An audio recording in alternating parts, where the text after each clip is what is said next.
I'm Manisha Gupta, back with your daily dose of commodities, cryptos, and currencies.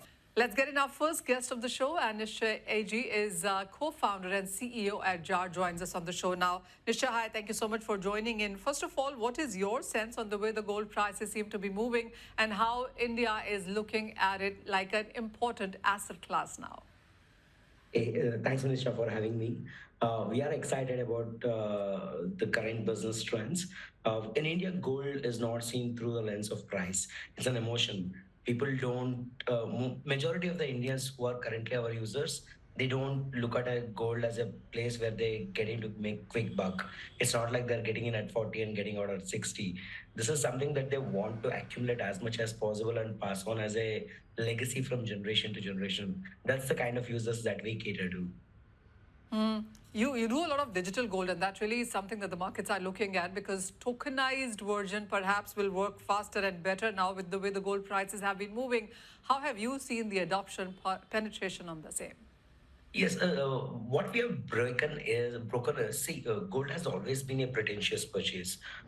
It takes a lot of effort from a common man to accumulate enough money to walk into a showroom, walk into a store and purchase physically.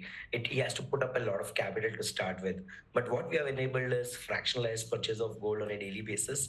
We enable people to start their gold journey with as low as 10 rupees. Our average user saves like invest 70 rupees every day in gold. He is buying 70 rupees worth of gold every day on our platform, and we cater to millions of users every day. And this is something that is non-pretentious, easy to access at the comfort of their couch, and not being judged based on their ticket size. Nischay, how would you look at the changing pattern that India is buying? I mean, I understand that 95% perhaps is still physical gold, but that small percentage with a lower base perhaps seems to be exploding quite a bit, would you say? See, gold is a signal of arrival. If you are doing better in life, you start sporting a small gold chain, a bracelet, or a ring, or something like that. And given the kind of economic movement that's happening, the number of people being pulled out of poverty over the last 15, 20 years, and thanks to a lot of efforts and initiatives by the government, a lot of people are upgrading themselves in their lives. And they want to advertise their position that life is going good. So they will continue to buy physical gold as long as possible. And especially the category of consumers that we are catering to, which is predominantly beyond the 1% population, which is largely left unserved by typical financial services because you need a little bit of financial literacy. Everything is in English. Plus, money is a taboo subject. No one teaches you how to manage money, and that's why people end up accumulating gold, which is easy to understand. It's a best hedge against the market, against the inflation, against everything, and it's so easy to liquidate. And that is something that can support and advertise that their life is going good, and that's why my consumers are bullish about gold, and they will continue to buy gold as much as possible. Oh, well, absolutely. Going ahead from here, going forward from here, and while, of course, physical gold will continue to reign in, but would you say the younger generation, the millennials perhaps, is the target audience right now? They need to be taught to buy gold as well, and they want to look at perhaps various ways of doing that and more as a financial instrument rather than in a physical form. See, gold is a special asset class which no one can escape from in India. It doesn't matter what caste, creed, region, religion you belong. You need to buy gold for own personal consumption, like wedding. See, every important occasion in the life in India is edged with gold. Be it birthdays, anniversaries, festivals, auspicious occasions, everything is marked with gold. So it doesn't matter which generation you come from, you will finally fall into it and you will end up buying gold. Nisha, when Yes, it comes to, yeah. Yes, there are some portion of young consumers who love to accumulate gold in other formats like be it SGBs or ETFs. But the ultimate satisfaction when you hold it in hand. I agree. Nischay, when it comes to Dhanteras, Diwali, I mean, this is, as you said, whether it's about birthdays or marking those very important anniversaries and dates to weddings. But then there is Diwali also mark a time when you see tons of gold being bought into within that very, very short period.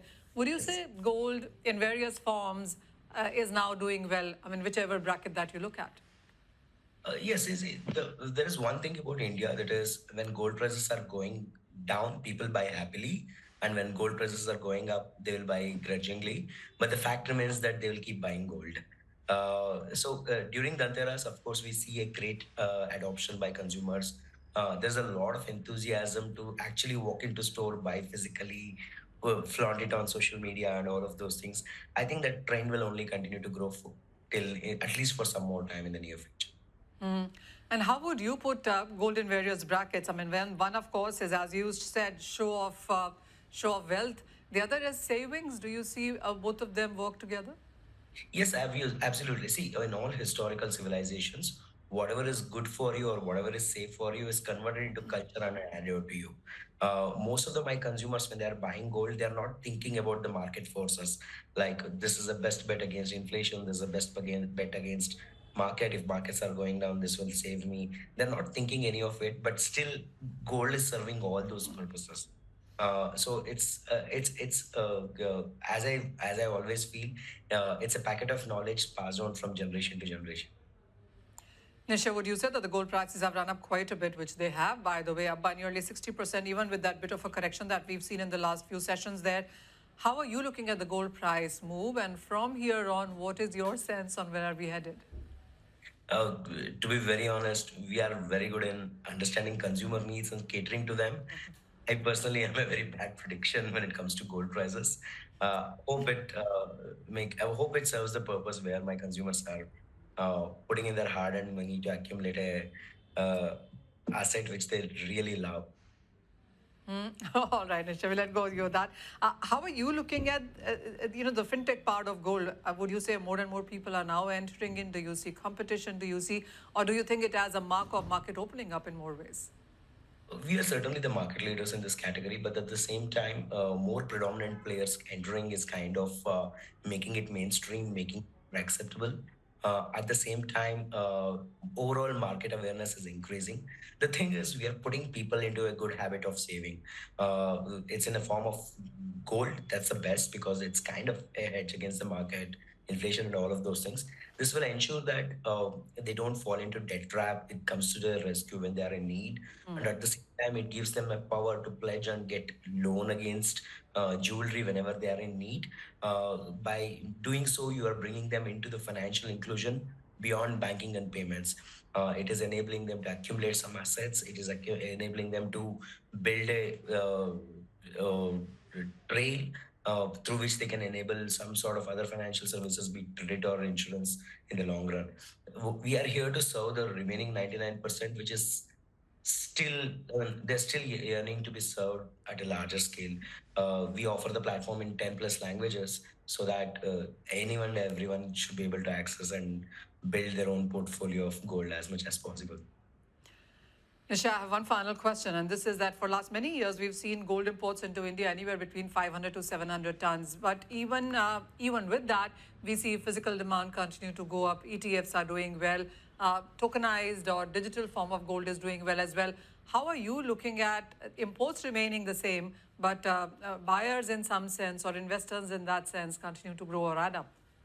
So, as I was telling, given the rate at which the economy is growing, given the rate at which the per capita GDP is growing, lot of people are having some additional cash that they can park aside, and platforms like Jar is enabling them to build that habit, build that muscle to keep aside something.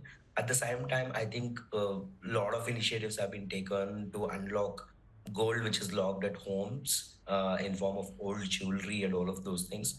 If we can figure out how to bring it back to circulation in some form or the other, it will be a big boost to the economy, and also it's a good infusion into the market